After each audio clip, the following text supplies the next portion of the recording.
सतनाम बंदगी साहिब, सतनाम बंदगी साहिब, सतनाम बंदगी साहिब।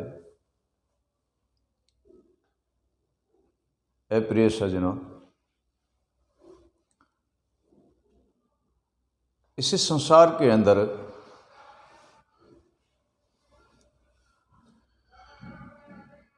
हमें क्या करना है?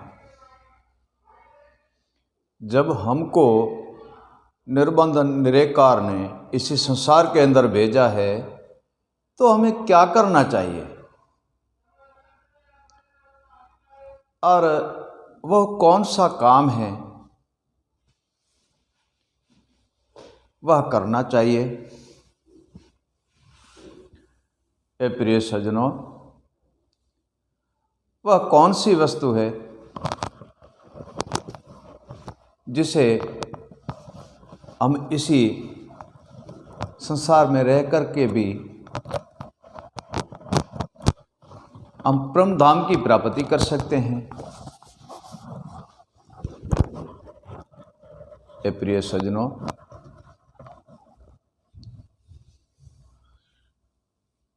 साहिब कबीर कहते हैं,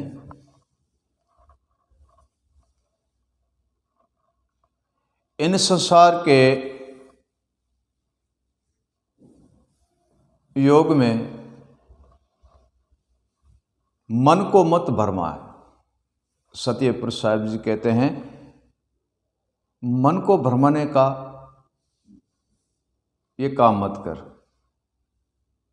इस संसार के योग में मन को मत भरमाए,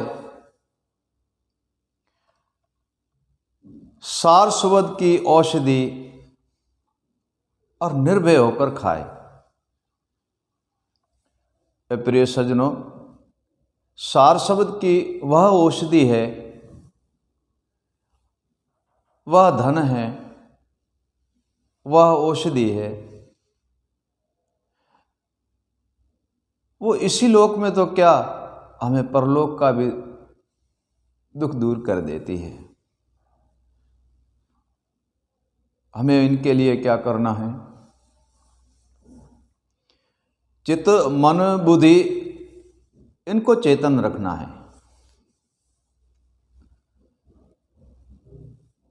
अगर हमें कोई विचार करना है तो सिद्ध भाव का करना है, सिद्ध कार्य का करना है और सिद्ध काम का करना है। जब तक हम इनको जानेंगे नहीं, हे प्रिय, तब तक हमारे इसी संसार के पदार्थ भाव को भाव से पार कोई उतारने वाला है नहीं।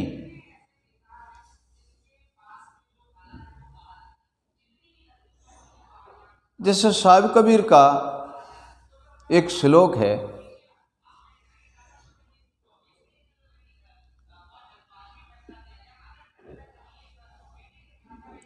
अगम से हम आए हैं, अगम से हम आए हैं और अविगत है धाम। जगत सबको चेतात है, यही है निज काम।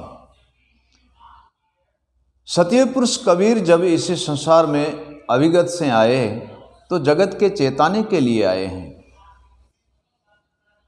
और वह भी एक पूर्ण एक संत के रूप में आए। सर्वश्रेष्ठ संत थे, सर्व ही परोपरि सर्वे जाननहार थे। ए प्रिय सज्जनों, ऐसे तो भाग्यवान को गुणों की प्राप्ति, भक्ति की प्राप्ति, ज्ञान की प्राप्ति, पद की प्राप्ति करोड़ों में किसी एक को होती है जो साहेब को प्राप्त थी। हमने क्या करना है इसी जगत के अंदर? जो साहिब का संदेश है, साहिब की वाणी है और साहिब की सहन है, उन पे दृढ़ भाव से रहना है। और मैं ये निजमत मत से कहता हूँ कि गुरु स्मरण से, सदगुरु स्मरण से और निरेकार निर्बंध की भक्ति करने से प्रिय सज्जनों सर्वे कार्य सिद्ध होता है। उनमें आप कोई भी कारोबार कर सकते हो, जिससे आपको कारोबार में कोई हानि नुकसान है नहीं, फिर भी आपका मन भ्रमित होता है कि हम इसी व्यापार में या वाणिज्य करते हैं, इनमें कभी भी हमको नुकसान हो सकता है। परंतु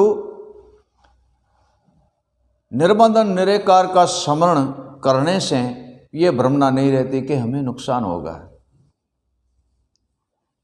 ये भ्रमणा रहती नहीं है कि हमें नुकसान होगा, इसमें तो सारा फायदा ही फायदा है, इसमें तो लाभ ही लाभ है, हानि तो इसमें होने वाली नहीं है, क्योंकि हानि का तो ये काम और है नहीं, और हानि का तो इसी के अंदर कोई वस्तु नजर ही नहीं आती, सारा ही हमें लाभ ही लाभ होता है।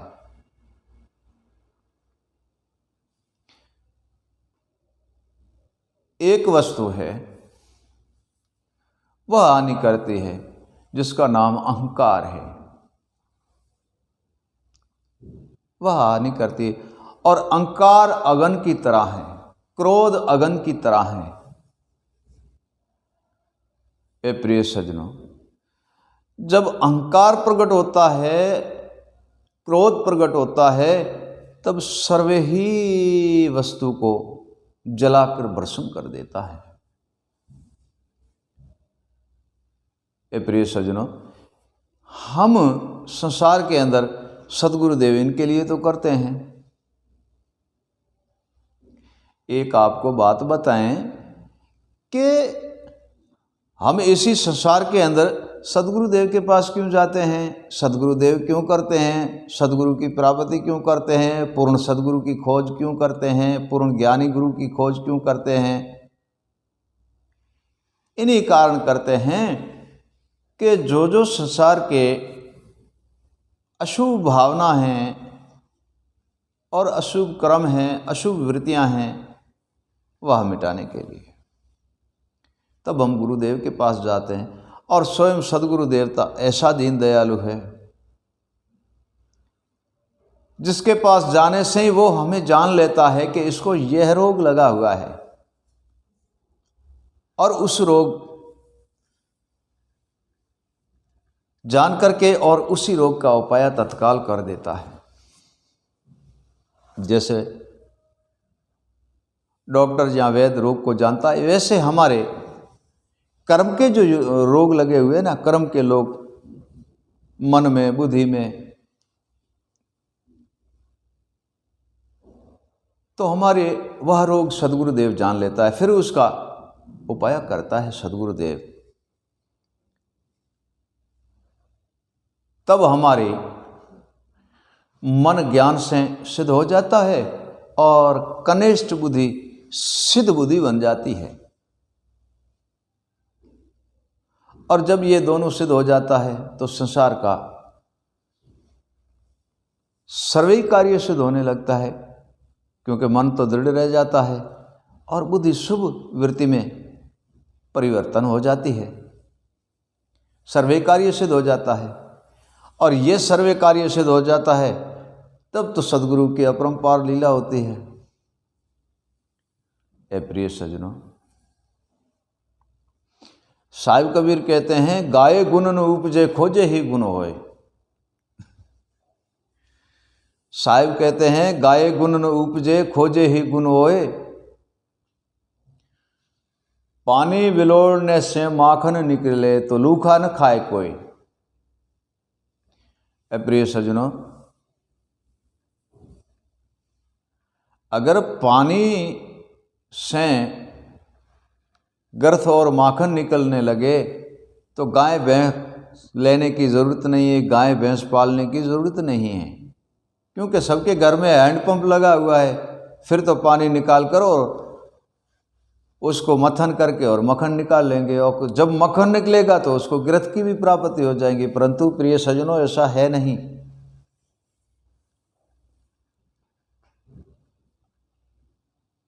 अगर आपको गर्थ खाना है तो गाय पालनी होगी। गर्थ आपको खाना है, घी खाना है, तो आपको गाय पालना होगी, तब जाके आपको प्राप्ति होगी।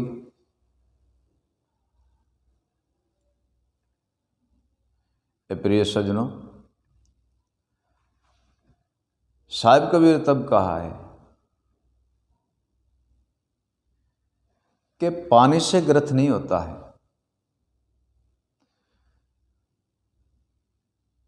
क्यों? कि पानी का सिर्फ कारण पीने का ही है, वो प्यास को बुझाता है, परंतु पानी हमें माखन और घी नहीं देता। ठीक वैसे ही गाने से कोई वस्तु की प्राप्ति नहीं होती है। वृथा श्वास को खोना है, खोजने से कुछ प्राप्त होता है। तब साहब ने कहा, गाने गुण गाए गुण न उपजे, खोजे ही गुण होए। पानी विलोड़े गर्थ निकले तो लूखा न खाए कोई। प्रिय सज्जनों, खोज का कारण यह है कि हम आद से अनाद थे कौन, कैसे हम आए, किस कारण हम आए, और हमारे पे जो प्रभु ने एक अपना शिव रूप दे के संसार में भेजा है, तो हम उसी आदि अनादि निराकार निर्बंधन ईश्वर के खोज में चलना चाहिए कि नहीं?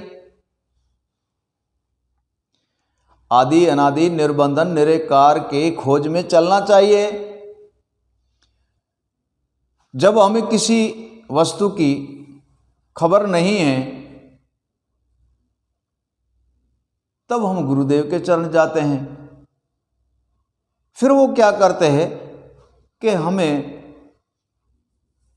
ज्ञान विवेक अनुभव ज्ञाता करके और सार शब्द दे के और हमें आद से अनाद की प्राप्ति करा देता है। और आद से अनाद की प्राप्ति जब होती है तब सर्वे बंधन से मुक्त कर देता है। प्रिय सज्जनों, जगत के अंदर हम सिद्ध भाव से रहते हैं, सिद्ध स्वभाव से पदार्थ में जीते हैं। देखो, सत वस्तु और निज वस्तु, इस वस्तु पर जो भी चलता है इसी लोक में तो वो सुखी रहता है, लेकिन परलोक की भी प्राप्ति कर लेता है, परम तत्व की प्राप्ति कर लेता है। एक ही बात आपको हम कहते हैं कि मानस की देह के लिए बड़े बड़े संतजन, ऋषिजन, मुनिजन, तपेश्री, ज्ञानी, विवेकी और अनुभवी संत इतनी मथन करके गए क्यों और कर क्यों रहे हैं? इसका कारण क्या है? वह एक ही वस्तु है जिसका नाम है मानव की देह।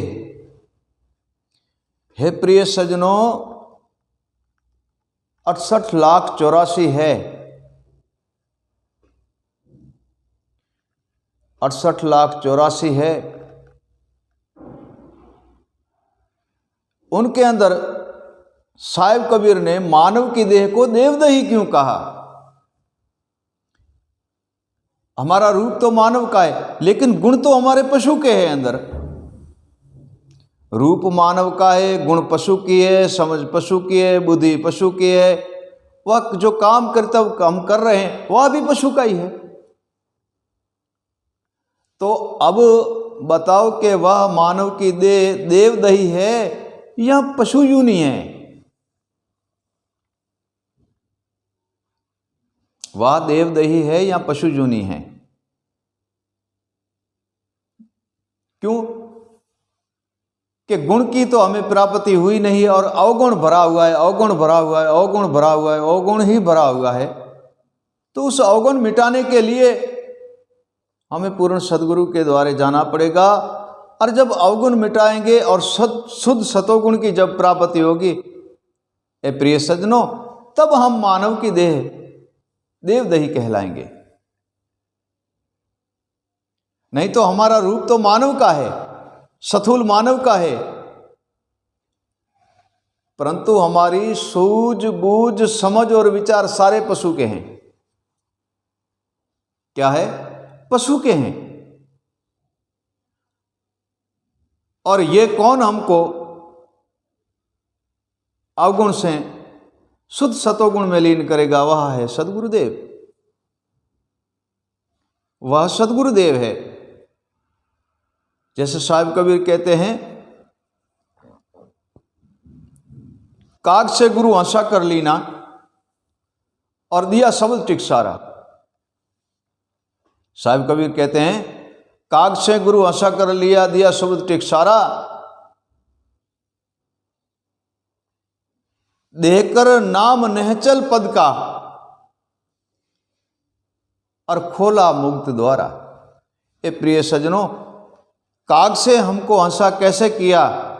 कौवे तो पशु यूनी है, क्योंकि हमारी सोच, वृत्ति, बुद्धि, हमारा काम, कर्तव्य और कार्य सभी पशु यूनी जड़ जूनी में था, जड़ लक्षण में था। जब हमने गुरु किया तो हमारा लक्षण बदली हो गया और काग से हम हंस बन गए। तो कौवे का खाना आहार कुछ और है और हंस का खाना आहार कुछ और है। जब हम कौवे से हंस बने तो हम संतों के संग में रहने लगे, क्योंकि जैसे साहिब कबीर कहते हैं कि हंस हंसों में शोभा है, ताकि शोभा वर्णी न जाए। वो हंस ही निज रूप है, युक्ति आद अनादि पाए। ए प्रिय सज्जनों, जब हमारी देह कौवे से हंस में परिवर्तन होती है, हमारा लक्ष्य, गुण, मन, बुद्धि और सुरता जब ये बदल करके हंस बनता है, तब हीरों की चोन चुगी जाती है। क्या चुगी जाती है? हीरों की चोन। वह हीरा क्या चीज है? और वो जब हम हंस बनते हैं तो उसका आहार क्या है? ज्ञान है, विवेक है, वैराग है, अर्थ है, अनुभव है, शास्त्र है, शास्त्रों की ज्ञाता है, शब्द है, सार है, स्मरण है, आरती है, गुरु युक्ति है, गुरु भजन है, गुरु वाणी है, गुरु शयन है। ए प्रिय सज्जनों, ये सर्वे ही हीरे हैं, तब हम हीरो की चोन चुगते हैं।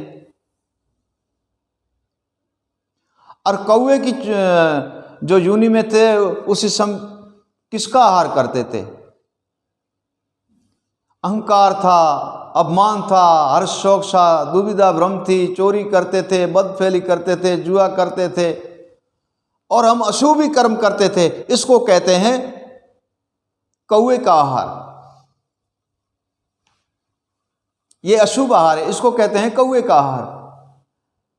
जब हमें पूर्ण सद्गुरु की प्राप्ति हुई तब काग से हंस बने, तो जो हमने पहले आपको श्रवण कराया वह आहार करने लगा, ज्ञान का, विवेक का, वैराग का, अर्थ का, यथार्थ का, वेद का, भेद का, वेद की ज्ञाता का और शब्द का, शयन का, स्मरण का, भजन का, वाणी का, गुरु भक्ति, गुरु युक्ति, गुरु पदी की प्राप्त कर ली।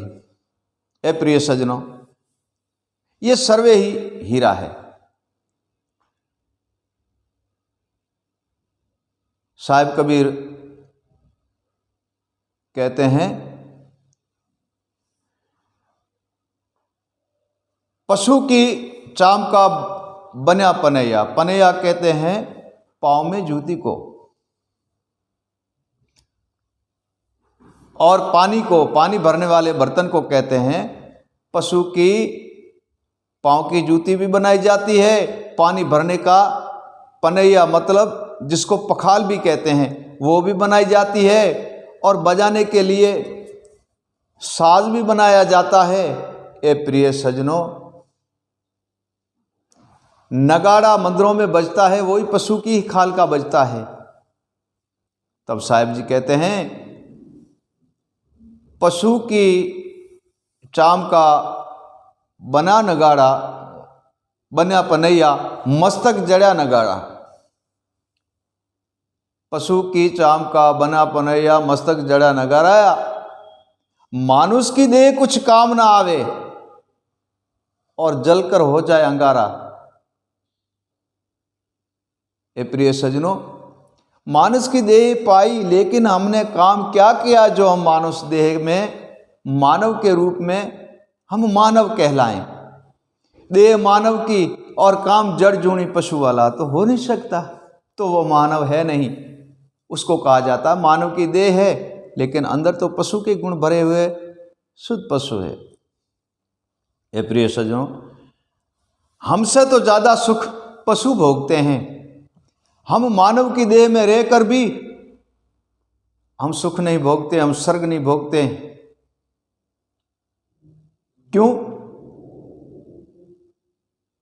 कि हमको सर्वे ही गुण प्रभु ने सत दिया है, फिर भी हम उसको त्याग करके अस में जाते हैं, विकार काम करते हैं, विकार गुणों में रहते हैं, तो हम मानव किस काम के। ये प्रिय सज्जनों, इन सब को त्याग कर, अशुभ कर्मों को, अशुभ वस्तुओं को त्याग कर जब हम पूर्ण सद्गुरु के चरण जाते हैं और तब हम काग से हंस बन जाते हैं और पशु से मानव की देह देवदही बन जाती है, तब हमें निरकार निर्बंधन की दया से घर में धन भी आता है, घर में अन्न भी आता है और घर के अंदर सुख संपत्ति भी होती है और जगत के अंदर सर्वे कार्य हमारा सिद्ध भी होता है। जिस कार्य में हम सिद्ध होना चाहे वह भी सिद्ध हो जाता है उनकी दया और कृपा से। वह भी हमारा बिगड़ा हुआ कार्य भी उनके भजन, उनके स्मरण, उनके शब्द और उनका ही नाम का सिमरन करने से हमारा सर्वे कार्य भी सिद्ध हो जाता है। संसार में सारे धन अन्न की प्राप्ति भी होती है, जगत में मान मर्यादा भी होती है। ए प्रिय सज्जनों, निरकार निर्बंध का दर्शन भी होता है और हम उसके भक्ति और भजन में लीन भी रहते हैं और अपने कुटुंब और परिवार में भी सिद्ध रहते हैं, क्योंकि बुद्धि, मन, आत्मा, सुरता सर्वे ही सिद्ध हो जाता है, तो उसको हिला डुलाने वाला है नहीं। ए प्रिय सज्जनों, तो हमारे सर्वे ये सिद्ध हो जाता है, तब हम निरकार निर्बंध का दर्शन भी करते हैं और खुद भी बंधन से मुक्त हो निर्बंध हो जाते हैं। सतनाम बंदगी साहेब, सतनाम बंदगी साहेब, सतनाम बंदगी साहेब।